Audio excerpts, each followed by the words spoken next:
But first, we got to start with food on this Friday. Naan.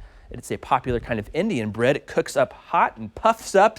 And we have Rachel Rinas from Karbon. I said it right. Karbon is here to talk about making naan bread today. I'm so excited about it. It smells delicious in here. So let's just get started. Actually, real quick, just kind of explain to us what naan bread is and maybe the difference between this and pita bread.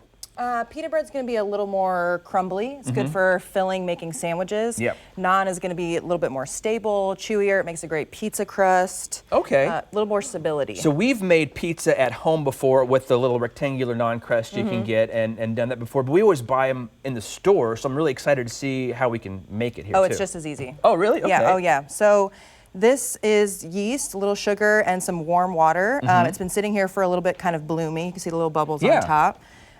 Basically, going to add this to some yogurt. I use Greek yogurt. Whole fat is preferred, and some olive oil. It's room temp, which is good because you don't want to shock it with cold yogurt right from the fridge, or it's gonna kind of kill your yeast there. Okay. So ideally, you would want this to sit for a few minutes, but we're pressed for time, so we're just going to roll right on. Okay. Some a little bit of flour. It's going to get sticky for a minute, but it'll be all right. So this is just normal wheat flour. If we wanted to, all-purpose flour. Could we do a gluten-free alternative and use like a gluten-free flour or almond flour or anything? I'm not an expert in that. Oh, okay. So I don't want to dive in there, but I'm sure there's something. I threw a curveball at you. I'm sure and there's something. we have a Major League pitcher later on the show, so that's why I did. It'll be crumbly for a while, but if you keep going, it'll get nice and soft. Okay. And then it'll sit for a while and rise. You want it to double, get real nice and big.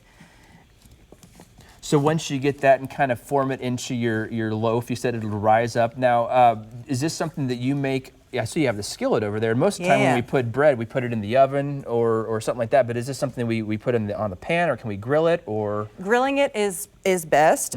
Make sure the grill is super clean and very hot. Okay. But I like a cast iron skillet or a grill pan. Cast iron grill pan would work too. Oh, okay.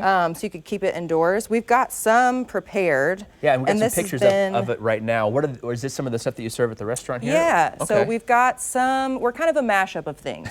We've got some Latin dishes. Boss lady? What's that? That's me. That was my people made some food for me. Marked it appropriately. Yeah, so some Latin Mexican dishes, and then we've also got some Mediterranean dishes as well. Oh, very cool. Okay. And then so with the loaf here, do we get this onto the skillet here? Oh yeah. So I've got some regular vegetable oil here. Actually, this has got a little roasted garlic in it, which is good to fold in. You can season this however you want. Add any sort of things in, but you want to not necessarily an extra virgin olive oil or something like that, because as you can see, it's making smoking smoke already. Yeah. Do you like using infused oils like that when you're doing cooking like that? And that can you really get that flavor in the bread, especially in the bread? For sure. Especially since this is just kind of a blank canvas. I mean, as you see, there's not much in there. Yeah, it's just wheat flour and the yeast. Yeah.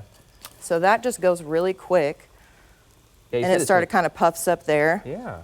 And I like to keep a damp towel too on the side, so you can kind of wipe out that excess oil. Oh, okay.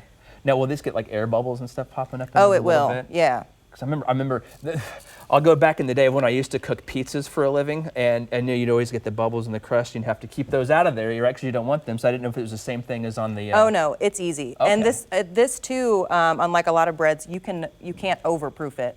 I mean, you can. You don't want to turn it into alcoholic bread, but I mean, it can sit for a while. It is Friday. Yeah, it can sit for a while. Well, real quick here, what's your favorite part about being a part of the Kansas City food scene? Because I mean, I know your restaurant. I haven't been down there yet, but it's on the plans to get down there soon. But what is your favorite part so far about being part of this scene here in Kansas City? My favorite part for sure is how much of a community we are. Yeah. I mean, it's the Midwest, so people are just very friendly in general, but there's a lot of helping hands, a lot of shared advice, things like that, which I really love. All right, well, we're going to come down and see the place soon. Thank you for making the naan bread here for us. And it looks like we have some hummus up here too. It's feta and walnut dip, which we have at Karbon. Ooh. All right, we're going to try some of that real soon. But first,